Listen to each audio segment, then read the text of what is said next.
وأشهد أن لا إله إلا الله وحده لا شريك له وأشهد أن محمدا عبده ورسوله يا أيها الذين آمنوا اتقوا الله حق تقاته ولا تموتن إلا وأنتم مسلمون يا أيها الناس اتقوا ربكم الذي خلقكم من نفس واحدة وخلق منها زوجها وبث منهما رجالا كثيرا ونساء واتقوا الله الذي تساءلون به والأرحام إن الله كان عليكم رقيبا يا أيها الذين آمنوا اتقوا الله وقولوا قولا سديدا يصلح لكم أعمالكم ويغفر لكم ذنوبكم ومن يطع الله ورسوله فقد فاز فوزا عظيما أما بعد فإن أصدق الحديث كتاب الله وخير الهدي هدي محمد صلى الله عليه وسلم وشر الأمور محدثاتها وكل محدثة بدعة وكل بدعة ضلالة وكل ضلالة في النار. Ma'asyiral muslimin, ikhwani fillah wa akhwati, bapak-bapak dan ibu-ibu rahimani wa rahimakumullah. Kita melanjutkan kembali tafsir surah Al-Fatihah oleh Syekh Muhammad bin Jamil Zainu rahimahullah ta'ala. Kita masih membahas ayat dalam surah Al-Fatihah di mana Allah Azza wa Jalla berfirman, ihdinas siratal mustaqim. Tunjukkanlah kepada kami jalan yang lurus. Ya, sudah kita sampaikan pada pertemuan yang lalu. Ini adalah permohonan seorang hamba kepada Allah. Setelah dia memuji Allah, dia mengagungkan Allah, maka baru kemudian dia meminta kepada Allah Azza wa Jalla. Itu dalam surah Al-Fatihah. Kata para ulama, surah Al-Fatihah ini merupakan adab dalam kita berdoa kepada Allah Azza wa Jalla. Di mana tatkala kita berdoa kepada Allah, sebelum kita meminta permintaan, maka hendaklah kita awali terlebih dahulu dengan puji-pujian kepada Allah. Itu seperti yang dalam surah Al-Fatihah dipuji Allah Subhanahu wa taala terlebih dahulu. Alhamdulillahi rabbil alamin.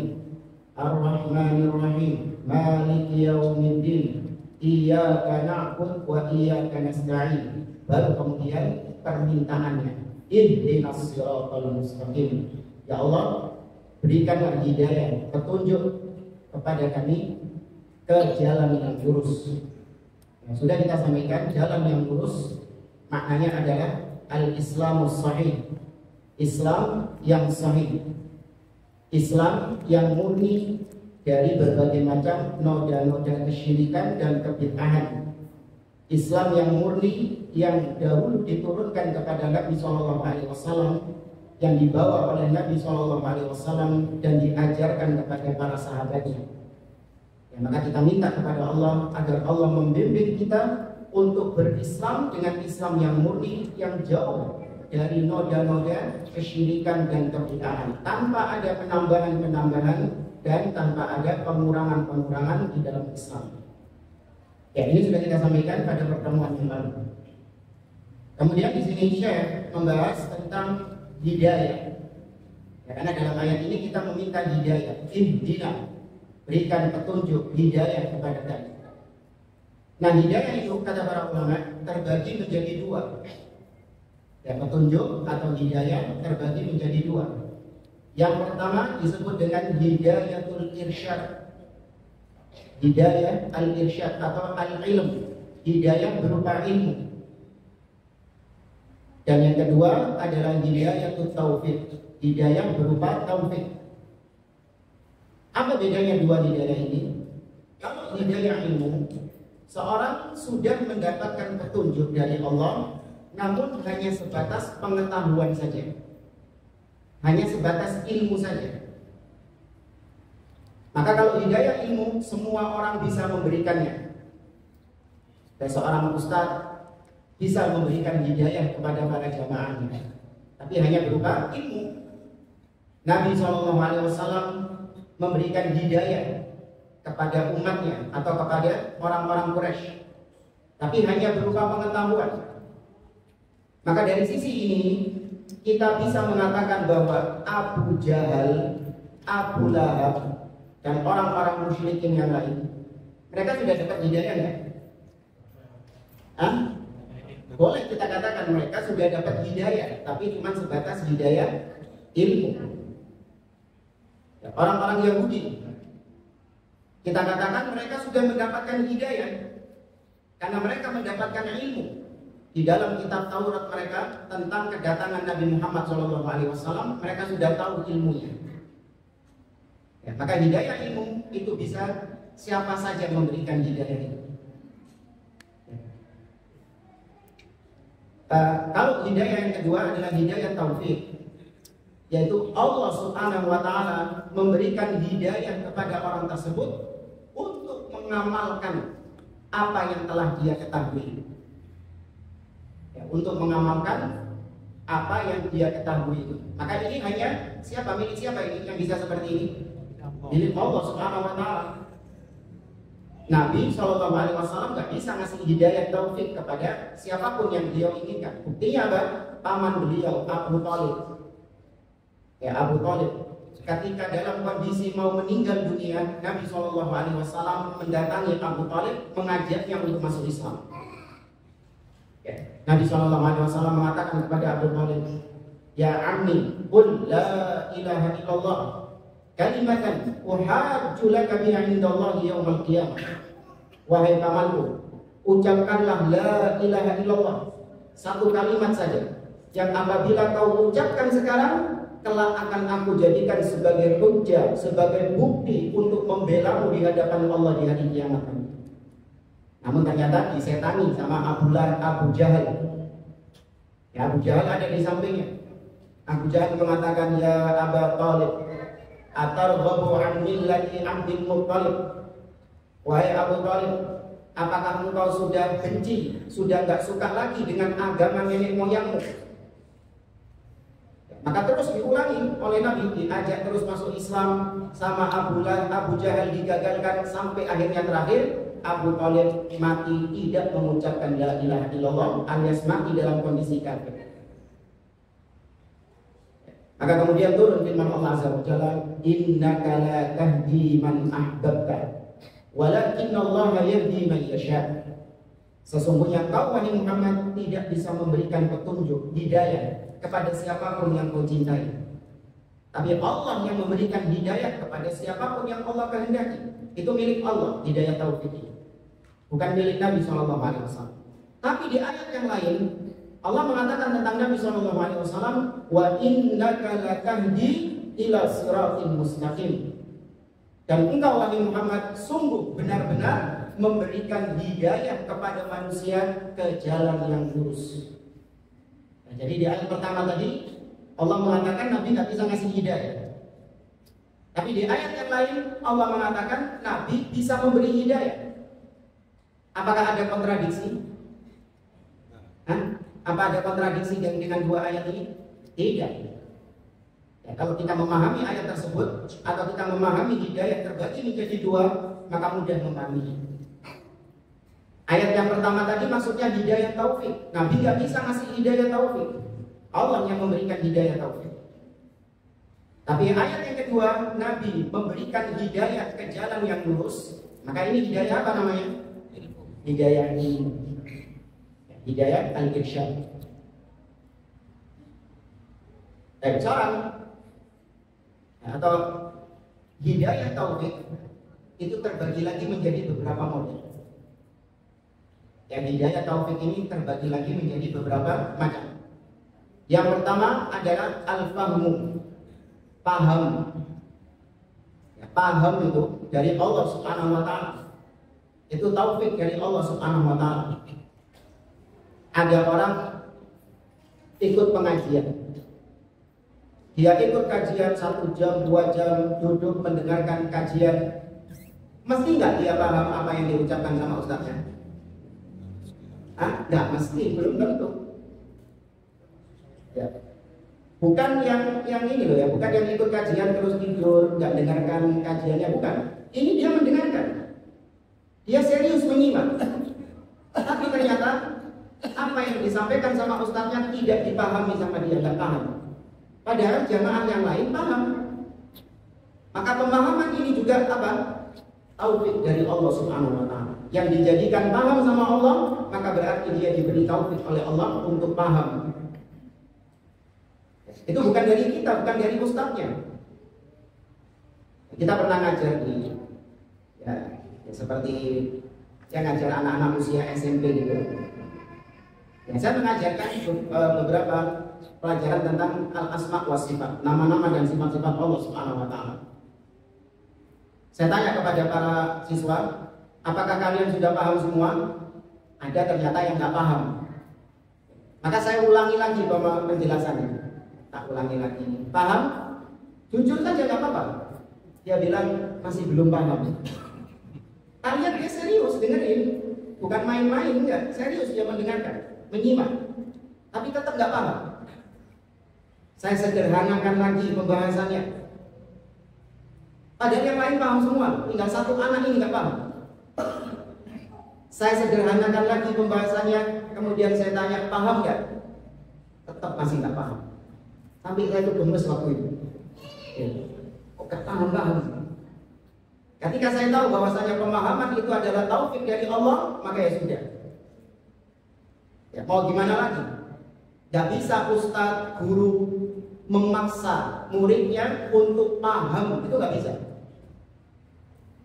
Sesederhana apapun Anda menyampaikan ilmu kepada para jamaah, tetap para jamaah mendapatkan pemahaman dari Allah Subhanahu wa Ta'ala, taufik dari Allah Subhanahu wa Ta'ala. Dan kemudian yang kedua, setelah paham, al-qabul, menerima. Ini juga taufik dari Allah Subhanahu wa Ta'ala. Ada orang ikut kajian. Katakan ada kajian, jamaahnya 50 orang. Mereka semua paham dengan apa yang disampaikan sama ustadznya. Tapi apakah jamin mereka semua menerima apa yang disampaikan sama ustadznya? Tidak jamin. Ini kita bicara menyampaikan kebenaran ya. Kalau menyampaikan yang batil harus ditolak ya. Tapi ketika kita menyampaikan yang hak, menyampaikan yang benar, maka tidak mesti semua orang menerimanya. Paham tapi belum tentu mereka menerimanya. Maka menerima kebenaran itu taufik dari Allah juga. Itu taufik dari Allah Subhanahu wa Ta'ala. Contoh misalnya kita menyampaikan tentang haramnya rokok. Kita sampaikan dalil-dalilnya. Memang nggak ada kata-kata rokok di dalam Al-Quran, nggak ada. Tapi kita ambil ayat-ayat yang menjelaskan bahwasanya sifat-sifat rokok ada dalam ayat tersebut. Allah Azza wa Jalla mengatakan dalam surah Al-A'raf, wa yuhillu lahum at-thayyibat wa yuharrimu 'alaihimul khaba'ith. Bahwasanya Nabi SAW diutus oleh Allah menghalalkan kepada mereka perkara-perkara yang baik dan mengharamkan kepada mereka perkara-perkara yang jelek. Rokok masuk yang mana? Baik atau jelek? Jelek. Sepakat juga. Kemudian dibawakan juga dalam surah An-Nisa, Allah mengatakan wala taqtulu anfusakum innallaha kana bikum rahimah. Jangan kalian membunuh diri kalian sendiri. Karena Allah itu sangat sayang, sangat rahmat kepada kalian. Ini kurang jelas apa lagi. Sekarang peringatan pemerintah apa bentuknya? Nah, iya. Merokok membunuh. Jelas. Allah mengatakan dalam surah An-Nisa, wala taqtulu anfusakum. Jangan kalian membunuh diri kalian sendiri. Sudah saya jelaskan dalil-dalilnya, sisi pendalilannya, kenapa rokok diharamkan meskipun nggak ada kata-kata rokok. Orang sebagian jamaah nggak paham. Nggak paham ini orang. Ya, pendalilannya ngawur itu. Gitu. Mana nggak ada kata-kata rokok, marah-marah sendiri. Nggak paham. Ada jamaah yang lain paham. Nah, yang paham ini apakah pasti menerima? Tidak. Kadang dilawan dengan hawa nafsunya. Ya haram kalau banyak, cuman kalau sedikit-sedikit ya rokok. Dia paham, cuman nggak mau menerima dia. Nggak mau menerima kebenaran tersebut atau cari-cari pendapat yang lain. Ya, cari-cari pendapat yang lain. Ada pendapat lain mengatakan makruh, tak haram. Ya, cari ucapan-ucapan orang-orang lain yang membolehkan rokok tersebut. Ini artinya dia paham tapi nggak mau menerima kebenaran. Maka menerima kebenaran itu juga taufik dari Allah Subhanahu wa Ta'ala. Kemudian yang ketiga, setelah menerima kebenaran, al-amal, melaksanakan kebenaran tersebut. Itu juga taufik dari Allah. Ada orang sudah paham, sudah menerima kebenaran tersebut, cuma mau mengamalkannya apa? Sulit. Iya Ustaz, saya paham. Tadi Ustaz jelaskan rokok haram, saya paham. Dan juga saya menerima itu sebagai sebuah kebenaran. Saya yakini apa yang antum sampaikan itu benar, karena berlandaskan qala Allah dan qala Rasul. Tapi kata mandek itu yang ya, mau mengamalkannya susah. Ya, maka mengamalkan kebenaran itu juga apa? Taufik dari Allah Subhanahu wa Ta'ala. Setelah mengamalkan kebenaran, maka yang keempat adalah mengajak orang lain kepada kebenaran tersebut. Yang merokok tadi sudah paham, sudah menerima, wis mandek. Ya. Tapi mau mengajak orang lain untuk berhenti, nggak berani. Takut diapakan? Takut dibully. Ya, Pak ini kamu ini Islam kok terlalu ekstrim, Islam kok terlalu ketat, Islam itu yang biasa-biasa saja. Jangan kolot sama agama. Ya. Jangan terlalu ekstrim dalam beragama. Masa dikit-dikit haram, dikit-dikit haram. Ya, karena kamu kebanyakan haram, makanya dikit-dikit haram. Ya. Maka untuk mendapatkan kepada orang lain berat baginya. Gak bisa. Saya cari aman saja. Ya, yang penting saya sudah tidak merokok. Nggak boleh. Kita umat Islam diperintahkan untuk amar ma'ruf dan nahi munkar sesuai dengan kapasitas kita, sesuai dengan kondisi kita masing-masing. Tidak melampaui batas dalam amar ma'ruf dan nahi munkar. Kita ingatkan kepada teman-teman kita, saudara-saudara kita, kita ajak mereka kepada kebenaran dan kita peringatkan mereka dari keharaman kemungkaran tersebut. Dengan resiko apapun harus diterima, harus bersabar. Resikonya dibully, dicaci maki, gak dibumbuli mungkin. Maka itu taufik dari Allah. Seorang bisa mengucapkan kebenaran, mengajak orang lain kepada kebenaran, itu taufik dari Allah Azza wa Jalla. Kalau bukan taufik dari Allah, maka dia jadi orang yang pengecut, gak mau menyampaikan kebenaran. Dan kemudian yang kelima, yang keenam. Yang keenam adalah istiqomah. Istiqomah itu juga taufik dari Allah Subhanahu wa Ta'ala. Berapa banyak ya? Banyak, bukan berapa banyak aja, banyak. Kalau masalah rokok tadi. Sudah berhenti, sudah paham, sudah menerima, sudah berhenti mengamalkan, kemudian sudah mengajak orang lain untuk berhenti merokok, tapi dianya sendiri nggak bisa apa? Nggak bisa istiqomah. Cuman bertahan 1 bulan, 2 bulan, balik apa lagi? Balik merokok lagi. Maka istiqomah itu juga butuh taufik dari Allah. Minta kepada Allah untuk bisa istiqomah di atas al-haq. Nah, ini semua terangkum dalam ucapan kita ihdinas siratal mustaqim. Kita meminta semua jenis hidayah tadi. Baik hidayah berupa ilmu. Seakan-akan ketika kita mengatakan ihdinas siratal mustaqim, ya Allah, tambahkan ilmu kepadaku. Tambahkan hidayah berupa ilmu kepadaku. Masih banyak pintu-pintu ilmu yang tidak saya ketahui. Bukakan itu semua ya Allah. Kemudian kita juga minta hidayah taufik dari berbagai jenisnya tadi. Kita minta dipahamkan masalah agama. Kita minta supaya bisa menerima dengan lapang menerima kebenaran.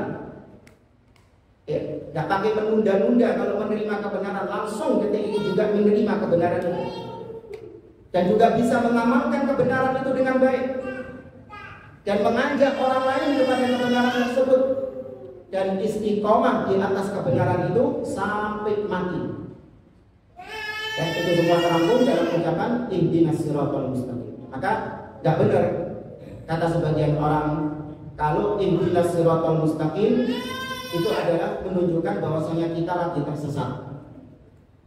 Ada sebagian orang bilang kayak gini, orang yang sholat itu berarti dia itu sedang sesat, sedang tersesat. Coba bisa, ya, coba perhatikan ketika dia sholat, dia membaca ihdinas siratal mustaqim, dia minta petunjuk kepada Allah, berarti dia lagi dalam kondisi sesat. Ya. Maka kalau sudah gak sesat, gak perlu apa? Ini bahaya ya. Justru dia yang sesat itu. Nah, ini luar biasanya kalau kita benar-benar menjiwai ya, ketika kita mengucapkan ihdinas siratal mustaqim dan kita jiwai itu dalam diri kita dan benar-benar kita memohon itu semua kepada Allah Subhanahu wa taala, maka niscaya Allah akan mengabulkan itu kepada kita. Ya, maka perlunya kita belajar surah Al-Fatihah, tafsir surah Al-Fatihah ini. Ketika kita sholat, membaca surah Al-Fatihah, jangan cuma sebatas kalimat-kalimat yang diucapkan di bibir, di lisan, namun tidak ada penghayatan sama sekali. Ketika sampai pada ayat ihdinas siratal mustaqim, betul mulutnya sedang mengucapkan ihdinas siratal mustaqim, tapi hatinya tidak sedang meminta kepada Allah Azza wa Jalla. Hatinya sedang tidak memohon kepada Allah Azza wa Jalla, dan itu sering. Kenapa? Saking hafalnya kita dengan surat Al-Fatihah. Ya kan? Saking hafalnya kita dengan surah Al-Fatihah, pikiran kita liar entah kemana tatkala kita sholat membaca surah Al-Fatihah. Memikiri pekerjaan lah, memikiri rumah tangga dan yang lainnya. Hati kita tidak sedang meminta kepada Allah. Hati kita sedang tidak tersambung kepada Allah Subhanahu wa taala. Maka usahakan khusyuk dalam sholat. Salah satu hal yang bisa membuat kita khusyuk dalam sholat adalah kita memahami ayat yang kita baca. Kalau kita paham ayat yang kita baca, itu membantu kita. Bukan pasti khusyuk, enggak, kembali kepada orangnya masing-masing. Tapi at least minimal itu membantu kita untuk kita bisa khusyuk karena kita paham ayat yang sedang kita baca. Kita paham ayat yang dibaca sama imam. Ya, ini cerita pengalaman dulu. Ketika kita nggak paham bahasa Arab, sholat di belakang imam yang panjang sedikit itu wis sumpah. Wis belet apa? Apa ya? Jenuh. Nah, jenuh. Tuh kalau rukuk jadi suwi. Kan kita nggak paham apa yang dibaca sama imam. Ya, kita nggak menyimak bacaan imam tersebut karena kita nggak paham ini imam baca apa, ayatnya berbicara tentang apa. Terus kok tahu-tahu imamnya nangis, ngapain imamnya nangis? Kita nggak tahu. Baru ketika kita paham bahasa Arab, kita belajar bahasa Arab, maka ketika imam membaca ayat, membaca surat, kita ikut menyimak apa yang dibaca sama imam, sehingga kita fokus.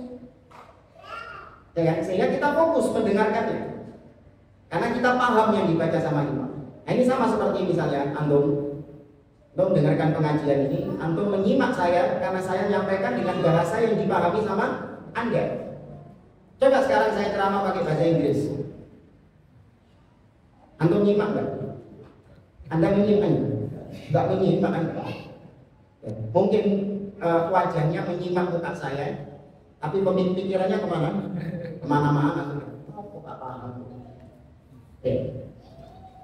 Dan ini hanya pemisalan apa yang disampaikan oleh beliau.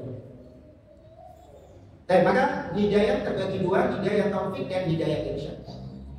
Di sisi yang lain, para ulama juga membagi hidayah menjadi dua, dari sisi hidayah ila thariq dan hidayah ala thariq. Maksudnya hidayah menuju jalan dan hidayah di atas jalan. Contoh misalnya, ada seorang yang dulunya non muslim, dia di atas agama kekufuran. Kemudian dia mendapatkan hidayah Islam, maka berarti dia mendapatkan hidayah jenis pertama tadi, yaitu hidayah menuju jalan, ya, dari agama kekufuran non-Islam kepada Islam, menuju jalan. Itu hidayah dari Allah Subhanahu wa taala. Dengan perantara apapun. Nah yang kedua, ketika seorang mu'alaf memutuskan masuk Islam, apakah jamin dia Islam terus sampai akhir hidupnya? Jamin kan? Nggak jamin. Maka butuh hidayah kedua, hidayah ala thoriq, hidayah di atas jalan. Ya, hidayah di atas jalan, di atas Islam, yaitu istiqomah. Dan dua-duanya butuh hidayah dari Allah Subhanahu wa taala. Baik, Allah Subhanahu wa taala berfirman dalam surah Al-Balad ayat yang ke-10. Allah mengatakan wa hadainahun najdain, dan kami berikan kepada manusia hidayah menuju dua jalan. Allah berikan petunjuk kepada kita kepada dua jalan. Kata para ulama, dua jalan di sini adalah jalan kebaikan dan jalan kesesatan. Maksudnya, Allah apakah cuma menerangkan kepada kita perkara yang baik-baik saja terus selesai? Nggak dijelaskan perkara yang jelek-jelek? Apa gitu? Tidak. Allah itu selain menjelaskan perkara yang baik-baik, jalan kebaikan, Allah juga pasti menjelaskan tentang jalan keburukan. Allah tidak hanya menjelaskan tentang nikmat surga, tapi Allah juga menjelaskan tentang azab neraka. Nabi SAW bukan hanya mengajarkan hal yang baik-baik saja, akhlak yang baik, dan ibadah-ibadah yang baik, sholat malam, ya, berbakti sama orang tua, ya, kemudian berakhlak yang baik. Ya, Nabi nggak cuma ngajarin yang baik-baik, tapi Nabi juga mewanti-wanti dari yang jelek-jelek. Hati-hati dengan kesyirikan, hati-hati dengan kebid'ahan. Ya, jauhkanlah diri kalian dari maksiat. Ya. Nabi mengatakan dalam hadits yang diriwayatkan dari Abdullah bin Amr bin As dalam riwayat Imam Muslim, kata Nabi SAW, innahu lam yakun nabiyyun qabli illa kana haqqan alaihi an yadulla ummatahu ala khairi ma ya'lamuhu lahum wa yundhirahum syarra ma ya'lamuhu lahum. Kata beliau, sesungguhnya tidak ada seorang nabi pun sebelum aku. Jadi semua nabi sebelum beliau, itu kata beliau, melainkan wajib atas nabi tersebut menunjukkan kepada umatnya jalan-jalan kebaikan yang dia ketahui. Selesai tugasnya Nabi sampai situ? Tidak. Wajib pula bagi Nabi tersebut untuk memperingatkan umatnya dari jalan-jalan keburukan yang dia ketahui. Maka demikian seorang dai yang berdakwah di jalan Allah Subhanahu wa taala, jangan maunya cuma menyampaikan yang baik-baik saja biar jamaahnya senang. Ya. Tidak, peringatkan mereka dari yang jelek-jelek. Meskipun banyak sebagian orang itu nggak suka disampaikan yang jelek-jelek. Kenapa? Karena dia kesindir. Ya gitu kan? Karena dia kena juga. Kalau disampaikan yang baik-baik, oh merasa senang deh. Wah, saya termasuk itu. Misalnya, saya sampaikan kepada Anda, misalnya tentang apa pahala yang besar, yang mengantarkan jenazah, mensolatkan jenazah, mengantarkan jenazah. Saya sampaikan kepada ini perbuatan baik. Bahwasanya pahalanya kata Nabi, qiraton, dia akan mendapatkan 2 qirat. Wa mal qiraton, apa 2 qirat itu ya Rasulullah? Mithlu jabal Uhud. Besarnya pahala orang yang mengantarkan jenazah, mensolatkan jenazah seperti gunung Uhud. Anda yang mengantarkan jenazah, yang pernah mengamalkan ini, senang gak disampaikan kayak gitu? Senang. Saya itu dalam hati kayak gitu. Saya dapat 2 qirat seperti gunung Uhud. Ya, saya hitung, saya sudah pernah mensolatkan sekian jenazah. Coba ketika saya sampaikan kepada Anda tentang yang jelek-jelek, ya, seperti misalnya sampaikan tentang bahaya riba misalnya. Saya katakan bahwasanya dosa riba yang paling ringan kata Nabi SAW, an yazniya rajulu ummahu, yaitu seperti dosanya orang yang menzinahi ibunya sendiri. Ya, seorang yang berzina dengan ibunya sendiri, itu dosa riba yang paling kecil. ketika saya sampaikan ini kepada Anda, kalau ada di antara Anda yang menjadi pelakunya, nah itu kira-kira gimana perasaannya? Tersinggung. Dikurangnya aja, Terus ketika disampaikan lagi misalnya tentang khomer, ya disampaikan lagi tentang larangan namimah, mengadu domba, ya larangan menggolimi orang, larangan ini. Ketika disampaikan ini semua, ternyata dosa-dosa itu ada pada orang tersebut. Semakin apa? Semakin mengerat hati. Dan itu terjadi. Ya terjadi. Di beberapa tempat itu ya, ada sebagian jamaah itu yang biasa sering duduk bermajlis dengan kita, ngaji dengan kita. Ada seorang tahu-tahu dia itu ngilang, nggak pernah muncul lagi. Ketika saya tanya, mana Pak Fulan? Kok jarang hadir? Apakah beliau sakit? Saya nggak ada pikiran apa-apa itu. Sama sekali tidak ada pikiran apa-apa. Mana Pak Fulan ini kok sudah jarang hadir? Apa beliau sakit atau pindah domisili? Jadi nggak ada. Coba nanti saya tanya Ustaz, kenapa kok jarang hadir? Mungkin punya kesibukan atau apa? Ternyata setelah ditanyakan, dia mengatakan dia sakit hati sama antum. Ya, kok bisa sakit hati? Iya. Berapa pertemuan yang dulu, ya, antum pernah membahas tentang dosa riba itu tadi. Kemudian ditambah lagi, antum membahas tentang uququl walidain, durhaka sama orang tua. Yang membahas tentang mengambil harta orang lain, yang mengambil harta waris orang lain. Seakan-akan apa yang saya sampaikan ini memang sengaja untuk apa? Sengaja untuk mendiskreditkan dia, karena dia punya dosa-dosa ini semuanya. Ya, dia pernah terlibat sengketa waris dengan keluarganya. Ya. Sampai akhirnya seakan-akan mendurhakai, memang bukan seakan-akan. Mendurhakai orang tuanya dalam gara-gara masalah waris. Kemudian yang sampaikan tentang riba. Kenapa dia ngotot mendapatkan harta waris? Karena dia terlilit utang riba.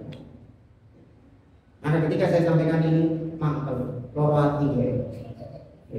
Pada sama sekali tidak ada hubungannya dan saya nggak pernah tahu kisahnya dia bagaimana. Kak, ini saya wasiatkan kepada jemaah. Kalau mungkin ada yang kita sampaikan tentang perkara-perkara yang buruk dan ternyata kita kena di situ, maka itu berarti hidayah dari Allah Subhanahu wa Ta'ala. Itu peringatan dari Allah. Harusnya kita berhenti bertobat kepada Allah Azza wa Jalla dari perbuatan tersebut. Bukan malah ngamuk sama ustadznya. Ya, ustadz hanya sekedar apa? Menyampaikan. Kecuali kalau ustadznya memang menyebutkan namanya. Setelah menyampaikan tentang riba itu, saya bilang, ini contohnya Pak. Saya duding orangnya. Ini contohnya Pak, ini ya riba, dia suka adu domba, durhaka sama orang tuanya. Oh ya, sholatnya berarti apa? Ya, sekali lagi, kalau ngaji itu jangan baper, di bawah perasaan. Jemaah rahimahumullah. Itu yang berkaitan dengan hidayah yang disampaikan oleh beliau berkaitan dengan ayat ihdinas siratal mustaqim. Nah, di sini yang menarik, beliau menyebutkan bahwasanya hidayah dari Allah Subhanahu wa Ta'ala itu adalah nikmat terbesar yang didapatkan oleh seorang hamba ketika di dunia, lebih besar daripada nikmat makan dan minum dan nikmat harta-harta dunia. Ini harus kita sadari bahwa nikmat hidayah, kita dijadikan sebagai seorang muslim, kita dijauhkan dari perbuatan maksiat, jauhkan dari perbuatan syirik, dijauhkan dari perbuatan bid'ah. Itu nikmat yang harus kita jaga, karena itu harganya mahal, lebih mahal daripada semua harta-harta dunia ini. Anda kalau punya harta yang mahal, apa misalnya mobil mewah, kira-kira Anda jaga atau tidak mobil mewah itu? Dijaga. Iya, diplastikin terus itu kan kalau bisa. Karena dikasih alarm, dicuci tiap hari. Oh iya, insya Allah. Kenapa? Karena tahu ini barang mahal. Jangan sampai berat, jangan sampai lecet. Kalau misalnya lagi jalan, Anda rela jalan muter jauh daripada jalan yang dekat tapi di situ berbahaya, jalannya bergelombang. Ya kan gitu kan? Rata-rata gitu lah manusia kayak punya harta mahal kayak gitu. Maka sama hidayah ini bahkan lebih mahal daripada harta benda tersebut. Kalau kita sebegitunya menjaga harta benda, maka demikian juga kita harus lebih ekstra menjaga hidayah kita. Dengan cara apa? Yaitu dengan cara jangan bermudah-mudahan atau dengan cara kita selektif untuk memilih dan memilih teman, memilah dan memilih teman. Ada teman-teman yang memang layak untuk kita jadikan sebagai sahabat, dan ada orang-orang yang memang nggak layak dia dijadikan sebagai sahabat. Kenapa? Karena akan merusak hidayah yang Allah berikan kepada kita. Dirusak sedikit demi sedikit, tergerus hidayah kita sedikit demi sedikit sampai akhirnya hidayah yang Allah berikan dicabut sama Allah Subhanahu wa Ta'ala. Kalau sudah dicabut hidayahnya, siapa yang bisa mengembalikan hidayah itu? Siapa yang bisa mengembalikan hidayah? Hanya Allah Subhanahu wa Ta'ala. Tapi kalau mobil rusak, beser, ya peok, atau dicuri orang, ada kemungkinan nggak kita bisa beli lagi? Tetap ada kemungkinan kita bisa beli lagi. Tapi kalau hidayah sudah dicabut, nggak bisa kita membelinya lagi. Dan itu murni milik Allah Subhanahu wa Ta'ala. Maka jaga betul hidayah ini, rawat betul, jangan sembarangan, ya jangan mengambil resiko. Perbuatan apapun yang bisa menyebabkan hilangnya hidayah kita atau berkurangnya hidayah kita, tinggalkan. Ya, tinggalkan, jangan main-main dengan hidayah. Enggak apa-apa Ustaz, sedikit-sedikit kok. Ya, saya ilmunya sudah kuat, ya, saya imannya sudah kuat. Enggak apa-apa saya masuk tempat-tempat maksiat. Enggak apa-apa saya melihat wanita-wanita yang terbuka auratnya. Ya, iman saya sudah kuat, saya nggak akan tergoda dengan wanita-wanita tersebut.